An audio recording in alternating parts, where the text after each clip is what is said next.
शक्ति यादव। नीतीश कुमार की स्वाभाविक दावेदारी को परे छोड़ते हुए खड़गे के नाम का प्रस्ताव आना और यहां से एक विमर्श का आगे बढ़ना कि देश का प्रधानमंत्री पहली बार कोई दलित चेहरा हो सकता है, ये आपको एक बड़ा सेटबैक दिखता है क्या? क्योंकि आपका ख्वाब तो ये था कि नीतीश इधर दिल्ली आएंगे, तेजस्वी यादव बिहार की कमान संभालेंगे। ये मैथमेटिक्स, केमिस्ट्री, फिजिक्स सब गड़बड़ा रहा है। गरिमा जी, नहीं गरिमा जी, मैं स्पष्ट कर दूं जी। सबसे पहले तो इंडिया गठबंधन की बैठक में जो भाव प्रकट हुए किसी नेता के संदर्भ में, नाम का प्रस्ताव आना, उस पर उनकी सफाई आना, और यह सामूहिक निर्णय का हिस्सा हो सकता है। और कोई दलित भी हो सकता है, पिछड़ा भी हो सकता है, तंत्र पिछड़ा भी हो सकता है, औरत भी हो सकता है, मर्द भी हो सकता है। ये निर्णय चुनाव जितनी पहली प्राथमिकता, जो मैजिक अंक है वो पहले लाने की बात स्वयं खड़गे साहब ने की और हम लोगों ने की। आपने नीतीश कुमार जी की चर्चा कर दी। नीतीश कुमार जी भी वरिष्ठ नेताओं में से एक हैं, सबसे वरिष्ठ मुख्यमंत्री हैं, लंबा अनुभव है राज्य और केंद्र दोनों चलाने का। उनकी पात्रता पर कोई सवाल तो हो ही नहीं सकता। और इंडिया गठबंधन में कई ऐसे नेता हैं जिनकी पात्रता पर कोई सवाल नहीं खड़ा कर सकता। वर्तमान जो देश के प्रधानमंत्री हैं उनसे ज्यादा काबिलियत रखने वाले लोग हैं हर स्तर से। लेकिन सवाल वो नहीं है, एक सामूहिक निर्णय का हिस्सा होगा। और आप पूरी तौर पर जान लीजिए कि इस देश के अंदर में इंडिया गठबंधन का उद्देश्य साफ साफ है। हम किसान नौजवान की बात कर रहे हैं, हम लोकतंत्र और संविधान की बात कर रहे हैं। क्या हो रहा है देश के अंदर में?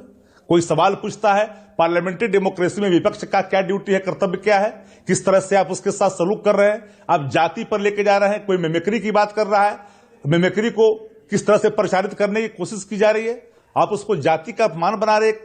आप कह रहे हो कि उपराष्ट्रपति जी का अपमान हुआ, एक जाति का अपमान हुआ, अब जाट से जोड़ करके देख रहे हो। आदरणीय लालू प्रसाद जी शक्ति यादव, देखिए जाति सच्चाई है देश की राजनीति प्रताड़ित कर रही है। लेकिन आपने कहा कि ओबीसी चेहरा भी हो सकता है। मैं एक सवाल बस शामिल कर देती हूँ शक्ति यादव, मैं एक सवाल शामिल कर देती हूँ, फिर आप अपनी पूरी बात कह लीजिएगा। जी, जाति सच्चाई है राजनीति की, ये आप भी जानते हैं और मैं भी जानती हूँ। ओबीसी चेहरे की जो आप बात कर रहे हैं, क्या वो ओबीसी का जो पोटेंट कार्ड बिहार से निकला था उसका हश्र विधानसभा चुनावों में देख लिया गया, इसीलिए दलित विमर्श के साथ इंडिया अलायंस आगे बढ़ना चाहता है? नहीं, मैं तो ए टू जेड की बात करता हूं। और हमारा जो एबीसी की बात कर रहे हैं, मैं तो पूरी कास्ट सेंसेक्स को, आप जो करें जाति गणना को, हम तो इसको एम्पावरमेंट से देख करके हम तो एक पड़ताल किया क्या हालात है समाज में, किन जातियों में, शैक्षणिक, आर्थिक, सामाजिक, ताकि उसको हम सशक्तिकरण के दिशा में आगे कदम बढ़ाएं, समृद्ध राज्य बनाएं, राष्ट्र भी समृद्ध होगा। हमारा उद्देश्य साफ है, यह देश को जानने का हक है। भारतीय जनता पार्टी इससे मुख मोड़ती है। दलित की बात करते हैं, राष्ट्रपति महोदया को नहीं बुलाते हैं पार्लियामेंट के उद्घाटन में, और दलित प्रेम की बात करती है। किस तरह से सलूक करते हैं पूरे देश के अंदर भारतीय जनता पार्टी के लोग। स्वयं डॉक्टर भीमराव अम्बेडकर की प्रतिभा तोड़ते हैं, दलितों पर गोलियां चलाते हैं और कहते हैं दलित प्रेम। ये ठीक है, जनादेश आपको कतिपय कारणों से जिन राज्यों, 5 राज्यों के चुनाव में 3 राज्यों में मिल गया। यह भी होता है कि 4 के पहले 3 राज्यों में तो क्या इसीलिए कांग्रेस पार्टी हार गई। चेहरा ज्यादा मुफीद चेहरा होगा क्या शक्ति यादव? इस पर कम से कम कुछ जवाब देना चाहिए आपको। क्या दलित चेहरा ज्यादा मुफीद चेहरा होगा?